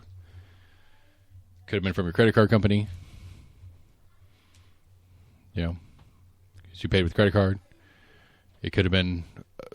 It could have been sold to you 1,000 different places. You don't know who gave that. Credit card company's not going to send you a coupon for a business that you just spent money at. Sure. Well, I mean, maybe. Not them directly per se, but they might have sold that information back to me that I use. You don't know how I got that to get you that. True. Right. It was through that POS system. Right. That piece of shit system. Fucking right. It's fucking biggest bullshit industry. But that was a big one, like the fucking pets thing. But no, I mean, as a private customer, if I want to come in and spend my money at a place, like, I'm not automatically giving up my details of everything just because I've got my Wi-Fi on or my Bluetooth turned on because I'm listening to a podcast as I came in and just wanted to buy a candy bar. I don't know. Again, I don't know. Because I'm in public, all of a sudden I lose all privacy concerns. You do? I mean, theoretically. I mean, that's one of the questions at play. I mean, that's the argument that the police use for certain things. If a cop is standing in front of my house and looking in and he can see through my window, then he has the right to take action on what he sees through that window because he's in the public place. Not even that I'm in the public place, that he is. Or she. Don't mean to be sexist about cops. Because there's some hot lady cops out there. And some not hot lady cops. I don't mean to be sexiest. Is that the word? I'm going to make that. That's a word. I'm sticking with it. Sexiest. It's already a word, but it's the. I've got a new definition. Yours right. the original definition is is a qualifier as far as how sexy, the sexiest. Right. My version is now I have a prejudice by sexiness. You get sexy. Which technically we all do. I mean, that's bottom line. We do. We all have our own version of a sexiest. Anti-sexy. Some people are into feet. I can't. Whatever. Do your thing, man. Yeah, no thanks. Do your thing. I like my wife's feet, but not in like a pervy way. Like I don't want to put my wiener in her feet. It's gross. I always did find it amusing to look at her shoes. She's so damn small. Especially when she had a bunch of like Vans and stuff. Oh, that really? are kind of like chunky shoes anyway. Oh, it's like what's crazy is she's got these like tiny Vans. Right. She likes she very often shops and buys little boy shoes because they fit her feet and they're cheaper and they're comfortable shoes. Right. It's funny because she's like she's right at that phase where she could steal both kids' shoes. Really? And the older kid is actually getting too big. She can't fit in his shoes anymore. They're too big for her. But there's a couple times where and I don't know, this might have been one of her little plays as the wonderful woman that she is that she bought him some shoes that she could wear too. And they ended up like, they ended up in her closet. You don't really like these shoes? Oh man, I really thought you'd like these shoes. I guess I'll wear them. Don't want to waste it. Too big for you? Well, yeah. I guess I could use them. I think I lost the receipt anyway. Yeah. So, but yeah, the big one, yeah, that city one's interesting to me. It's very interesting. The pets thing. I think my gut tells me it's not going to pass, but it sounds like maybe it's will. Out, like I'd be curious to read the fine details of it because, like you said, they're not really specifying any other animals. A lot of people have fish, reptiles, birds, etc. Yeah, but they don't. Whatever. But I mean, even like cats and dogs. I mean, there was a big issue of people that wanted to have a small little flock of chickens in the city. Yep. We got chickens in this neighborhood. I think they finally allowed it, but I think it was under certain like caveats. How many counties you can only have a rooster? Is that what it is? You can have like a rooster and maybe. Oh, we got one. We got at least chickens. We got at least one or two in this neighborhood. I don't know if they're at the same house. The other exciting. Do you still read do you read The Blank at all? I haven't read it in a while. So the guest today on the Compass podcast was, I'm blanking out his name. He's the mastermind of The Blank, for lack of a better word. And they are together launching what is called. Come on, it's on here somewhere. Son of a bitch! It's the Knox Mix, which is essentially going to be a curated what's happening weekly newsletter. I have not. I've followed them on Facebook now, but I have not signed up for the newsletter yet. There it is. Knoxville Mix. It's a free weekly email spotlighting upcoming music, arts, and cultural events in and around Knoxville. It's a combo between Blank and Compass. I remember the first time I was talking to Jesse, it was one thing I told him that I missed the most about the Metropulse. Right. That was one place Which you I think go that's to and figure out like what music was coming up. I think that's one of the things it was the natural combination of. And what's interesting is that again, this person whose name I blanked, Rusty Odom. Thank you, Internet, for helping me. Rusty Odom was kind of talking about a little bit of the history of The Blank, is that they had started it originally as a sports paper. And that's when UT fell off a cliff in football. And so they kind of pushed over towards, like, there was going to be sports and entertainment. Knoxville Sports and Entertainment was what it was going to be. And then the cornerstone of Knoxville Sports was in the gutter. And so they just pushed over and became fully 100% entertainment. And that's a monthly paper. I didn't realize it was a monthly. I thought it was a weekly. The Blank? Yeah. Huh. So that's a monthly paper, but they're going to do a weekly curated version. I'm curious how their curation is going to take it, because they're not going to do a full list of everything that's going on per se. They're going to. I don't know. It's not clear. They haven't done one yet, but I'm gonna subscribe and I'm gonna check it out. I'm looking forward to it. I think it's going to be valuable. You might hear a Barbarian Productions ad on there. I might try to pitch a Rusty to do a podcast as a supplement to the newsletter. We could pull ads if it would work. Yeah, I'd have to pitch it. I'll pitch that. Put that together later. But yeah, Knoxville Mix. They've got a Facebook page. They should have a website pretty soon. But you can go to the Blank website. There's a link on the Blank website to get signed up. I encourage all to check it out if you want to see what's going on locally. I don't know if they're going to put a sports section in as far as like whether the soccer team's playing or when the Smokies get in town and all that kind of shit. I did actually just read their first home games. Yeah, that's what I saw. This week, they next announced week. it first. I thought it was like March. I just saw that it was Or the one Knoxville. yeah. I thought I saw that it was in like March maybe. Yeah, but they just announced. I guess they got their schedule. One Knox SC.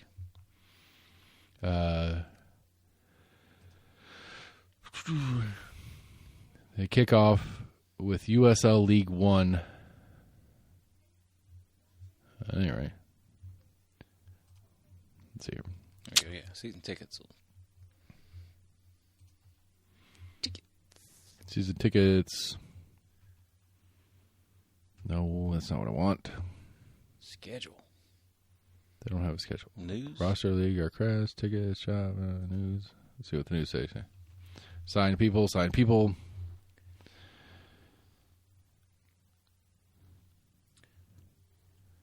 You guys literally just had an article that was saying like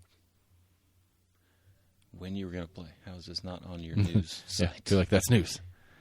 And I want to buy season tickets. Just wanted to maybe be curious about the first ticket or the tickets to your first game. Are we League One? Which league are we? I think we're a new team. USL Championship. Do you see it? I'm not seeing it on here. Louisville. Nope. Colorado Springs. Maybe League One. Not Not in League One. in League Two. Did you already look in League One? Yeah. We're just not on here yet. Chattanooga. Aren't we calling it Knoxville 1? One Knoxville. There it is. One Knoxville. So we're in League One. So we're in League One of the USL. They don't have schedules up yet. Okay. Anyway, yeah. So, I think they're playing at the Lady Vols soccer complex this year instead of the high schools. That was where I saw a game years ago. When it was the Force, maybe? Yeah. I don't know. I'm gonna try to take the kids for a game or two. Why not? Should be a fun afternoon. Something to do. The beautiful game. There's a video floating around the internet right now, which is hilarious. It's a baby, like baby. Toddler, I guess, technically. Sitting next to dad on the couch watching a soccer game. You know, and whatever's happening, the team's going down there to score, and the score happens, and the kid is very much reacting to what the TV's doing. And so the kid's like, yeah! And dad's like, oh, and he falls back onto the couch, and the kid looks over and sees dad fall back on the couch because it was goal against. Right. And so the baby goes, like, is this a kid in a diaper or a pacifier kind of shit? And then the baby, like, raising his hands all excited, and then sees dad fall back upset, and then the baby falls back and fall upset. It's like a perfect, like, I don't know what's going on, but I want to be a part of it. And dad's mad. Oh, man. We're good at mimicking at that age. That's true. All right, so I wanted to talk about this. I was hoping I yelled at Max for not being able to be here. I talked about him with him for a little bit in passing the other day. Have you followed this Buffalo Bills guy that died on the field for a second? A little bit, yeah. It's a crazy story. Yeah, I saw like the NHL put out a new protocol, I guess, or changing their rules or restating their protocol, I guess, on. If something like I guess that they've had happens. a handful. I think they've had a handful of things like that. I think even just like in the recent 5 or 10 years, they've had people take pucks to the chest. Because I think that's what happened in the football game. Was he took a Right. Apparently, what I'd heard at least, and I don't know shit about shit. kind of like halfway between like a heartbeat or something. Right. It was like the exact moment in time to offset the heartbeat, Yeah. and the body freaked out and went into cardiac arrest. And so, but apparently, did you see he woke up and asked who won the game? Yeah, which is a very interesting subset in the whole kind of cultural conversation that's going on about it right now. A lot of people are pissed off at the NFL. A lot of people are pissed off at the teams. A lot of people they said are they're pissed not off at going the to do sport the in game. general. They're not going to redo the game at all. Yeah, which I mean, I get it. And that's the interesting thing about it. That's one of the interesting sub things, and it makes sense. Like how it's kind of hard to like redo. It's like, okay, we're going to restart this game in the second quarter. Right. So there's potential for a rematch of that game in the playoffs, and I think the solution that has been floated is that if it happens that this is going to end up being a rematch, because really what would have happened, the outcome of that game would have determined is only a seeding determination. They're both already in the playoffs. Are they? Okay. Right. They're both playoff teams. They're going to make the playoffs. They're already linked. They were already guaranteed to make the playoffs before that happened. And so that game and then the game that's playing this weekend for both teams is only going to determine where they sit in seeding. And so my understanding of the solution that they came up with is if it happens that you guys end up playing each other in the playoffs and we didn't get to clarify seeding because of that game, then we're going to play this game on a neutral site instead of either one of you getting it as a home game, which seems to be like a reasonable solution to me or whatever. But I want to talk about some of the initial outcry and hatred on the NFL. Like I have a weird. I don't know where I sit on this. So let me start off with that statement. Yeah. I'm very confused on my internal processing of what's happening. But Anthony had a situation on Thursday at work that kind of clarified it a little bit for me. So Anthony is on his way into work. He's coming down 75 because he lives up past Anderson County, north side of town, whatever. Coming down 75 and traffic is stopped. I heard about that. Right, so there's an accident, a couple of tractor trailers, one of them rolled over, whole big mess. And so, and I don't disagree with Anthony's kind of general position on it. I've been stuck in traffic. You and me were road tripping back from Nashville for something years ago, and we got stopped in like Cookeville or whatever, like on the interstate. We're getting out or kicking a soccer ball or throwing a frisbee or something like that with some other people. Do you remember that? I want to say it's been your Ranger, but it might have been in the Blue Demon. I don't remember. Doesn't matter. Point is, we're stuck in traffic, and there's a part of you that can't help but go like, I'm trying to get somewhere. I'm trying to be somewhere. I'm trying to do something. Somebody's hurt up there. Yeah, it fucking sucks. But this is an inconvenience to me. I can't help myself but do that. Right? Right. I don't think that's an uncommon. I think if in our situation or if in Anthony's situation on Thursday stuck in that, if you went and surveyed all the drivers stuck in that, be like, man, it sucks. It sucks if somebody's hurt up there. I hope they're okay, but I got shit to do. I don't want to be sitting here on the fucking road right now. That's kind of how I look at this football situation. It sucks that guy died for a minute on the field. That sucks. But there's a football game going on right now. There's shit going on right now this is an inconvenience and it's interrupting. I know it sounds fucking assholeish, but I think it's true. I think it's true on the general perspective of most people. I'm reminded of there was a funny David Cross skit that was talking about like the NFL like canceling a couple games after 9/11, and kind of like referencing like some good old boy like I know, man, it's all terrible and all, but man, come on, man, let's play some fucking football. That's the only thing I had that was keeping me going, man. Don't fucking cancel football. I mean, there's a couple different things like inside the business of the sport and all that kind of shit that has its own kind of like conversation that we can go down the rabbit hole on or whatever. But just on the general kind of service level of it, like Max shared with me, he has Josh Allen as his quarterback in his fantasy league.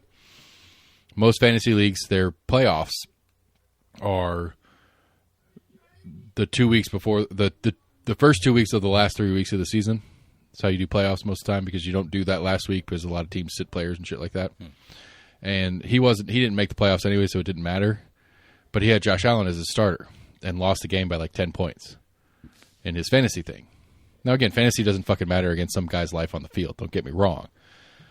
But, there's a lot of there's an implied risk in what's going on here.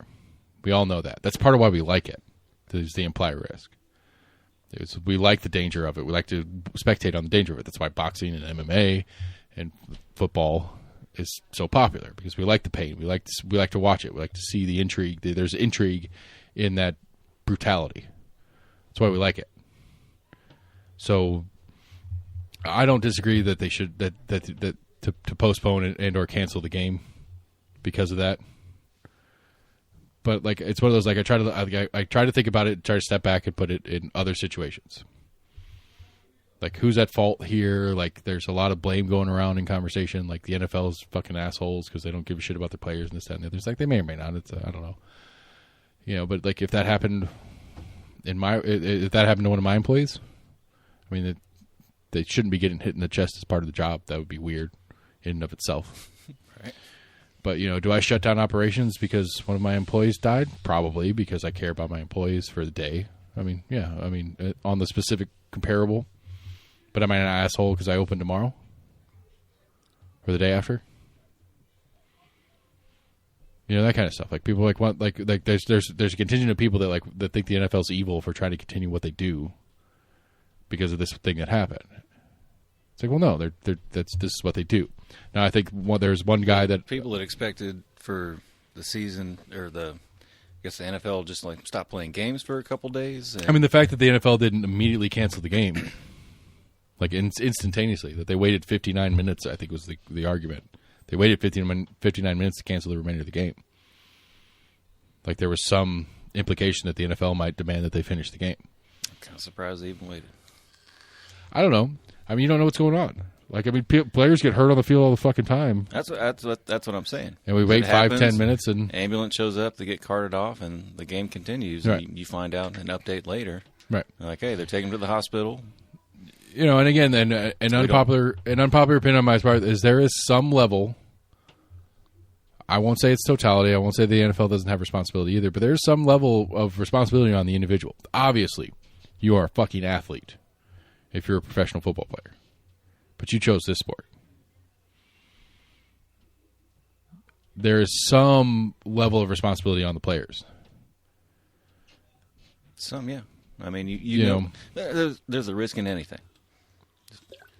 Walking down the road, you can turn your ankle, fall down on a rock, and crack your head open. But these conversations we have when things like this happen it seems to me, at least from my perspective at least, is that there's this idea that somehow the NFL should be able to stop these things from happening, right, or should care enough that if something like this happens that it shuts everything down, and blah blah blah, or that there should be mountains of protections in place or long-term care things in place. Where it's like you don't plan for things like this. I wouldn't think the NFL has plans. I wouldn't expect the NFL to have plans for something like this in place. I know the NHL. I'm assuming the NFL does as well. I know I've seen it talk about when people get fined for egregious hits or whatever. And when they get fined, that goes into like the players' fund or whatever. And I think it's a fund for people that would be victims of said ridiculousness. Well, no, I think it's just victims of injuries. I guess almost kind of like a COBRA or whatever. When you're not able to play, it's able to help kind of pay some of the bills. Because I don't know who pays the medical bills when a player gets injured. Does the team pay for all of that? I don't know. I mean, I'd be curious. I don't know what the health insurance situation is. On one aspect, I mean, they're a quote-unquote property of the team. If the team can sell that player to another team at the same time, they kind of own that player. Not really, but I would think I don't know if they pay for all the bills. Right, because I mean, I would be like, is there insurance? Is there an insurance out there for a team on a player that pays that team back for salary loss? So, I don't know what's Juicy, right? Juicy Stars, one of the best in the league in goal, top 10, fair goaltender. Just got revoted to All-Star 2 years yesterday. in a row. Yesterday was a record. It was at least a team record, if not an NHL record. It was a franchise record. I think he's like 5th or 10th. It was top 10 is what it said in the headline. Anyway, yeah, top 10 saves in a game ever in the history of the NHL. Like 65, 67. So, but is there an insurance that teams buy when they put? I don't know. Do you know what his contract is off the top of your head? Ballpark. Probably 10, 15. Probably 10 million a year. Probably. We'll say 5. Let's just say 5, just for the conversation's sake. He gets $5 million a year, in these complicated ass contracts they put in place. They got a 5-year, $5 million contract. They, again, just for conversation's sake, it doesn't matter. You don't look up the specific. No, I'm going to look it up because I was curious of that for a while, and I thought I had to dig further, but it's actually okay. But whatever it is, and you can tell us when you can tell me when you find it. Whatever the specific is there an insurance that teams buy against that? Like, hey, if he's getting $5 million a year. Oh yeah, I guessed it. Nice. So, how many years?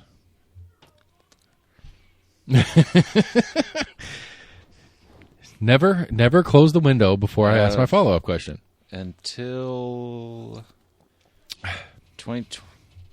the 25-26 season, he'll become an unrestricted free agent. We're in 22-23, so 2 more years on it, so whatever. Okay, so do the Nashville Predators have insurance? Do they pay an insurance premium of $1,000 a month to an insurance company that if he gets injured, that they will cover all or a portion of his salary for that time period? Because I know in the salary cap in pro football kind of stuff, if you go on injured reserve, you still get your salary, but that salary doesn't go against your salary cap as a team.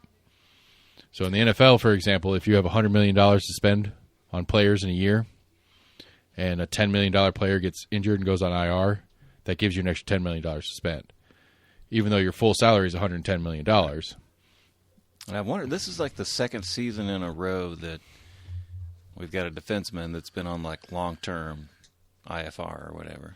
Right, but my question is there an insurance that teams buy to offset those salaries when they get injured? I bet there is. I bet it's expensive. Yeah. I bet it's like $20,000, $30,000 a month or something ridiculous in premiums.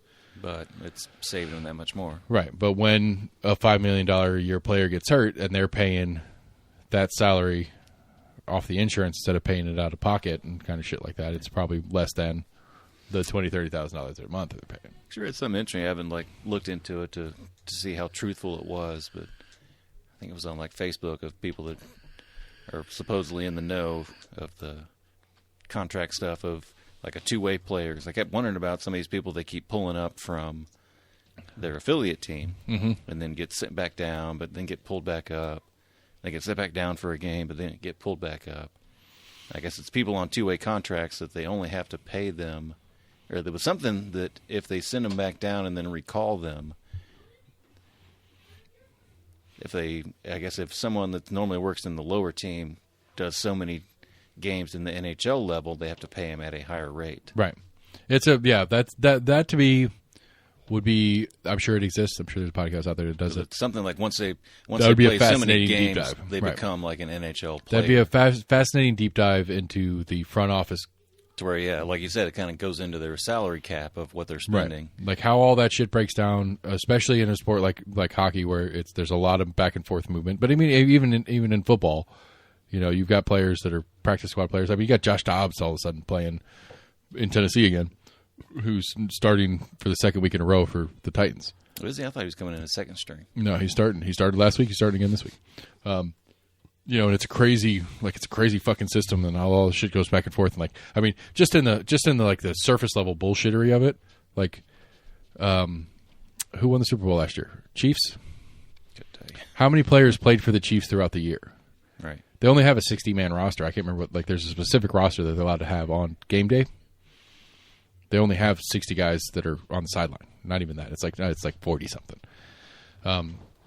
But they have practice squad and all these different people that are employed, and then some players are released and contracts throughout the year, like Josh Dobbs. If the Titans somehow go on to win the Super Bowl, does Josh Dobbs get a ring? Does Ryan Tannehill get a ring, even though he didn't play the last 3 games of the regular season or the playoffs or whatever because of injury? Yes. Like, it's weird. Like, it's weird how that fucking rule breaks down. It's like, well, I was. You know, part of the team. I played one game for the Titans throughout the year, and they won the Super Bowl. Do I get a ring? I've ever seen something about it. Like, it's one of like the NHL, and he had been like their organ guy for the stadium for years, but he had like 2 Super Bowl or 2 NHL Stanley Cup rings. They don't do because rings for that. No, they do rings. he's on the cup. His name's on the cup. Right. As a player?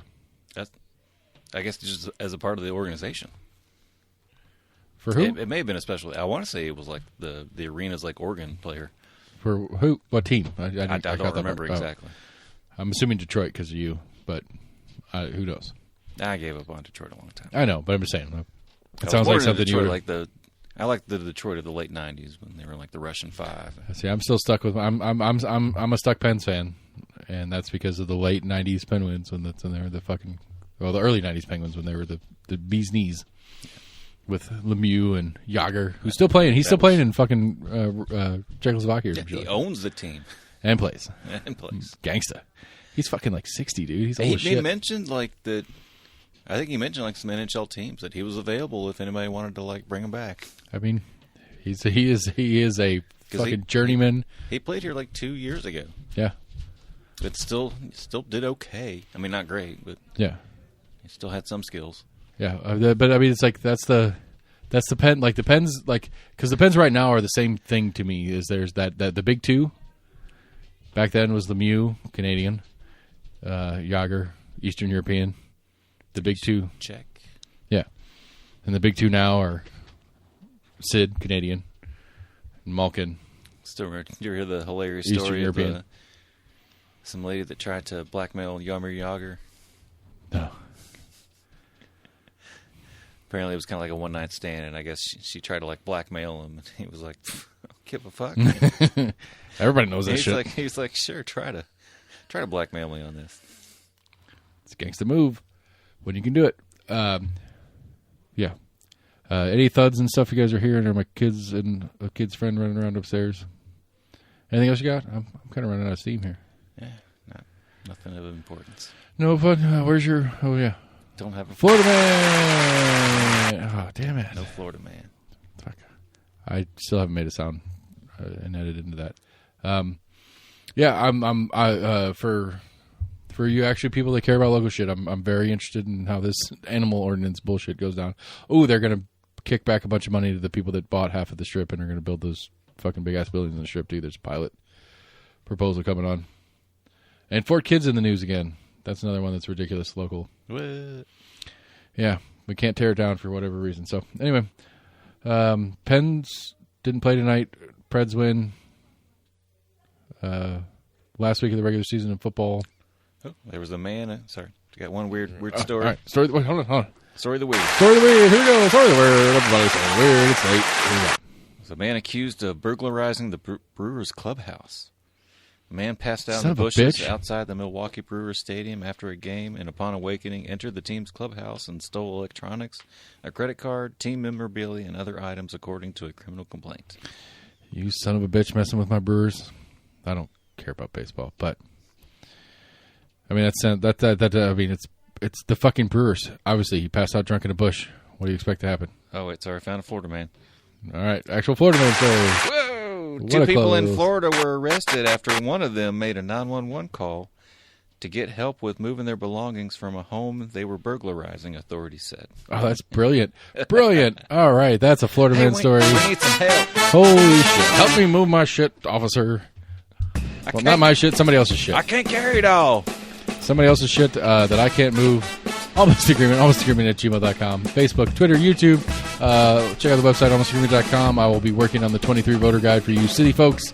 And check out the Knoxville Mix. I think that's going to be a really cool little feature, handy thing to keep on. And you'll get an email a week giving you some curated what's what, where to check out, and what to find.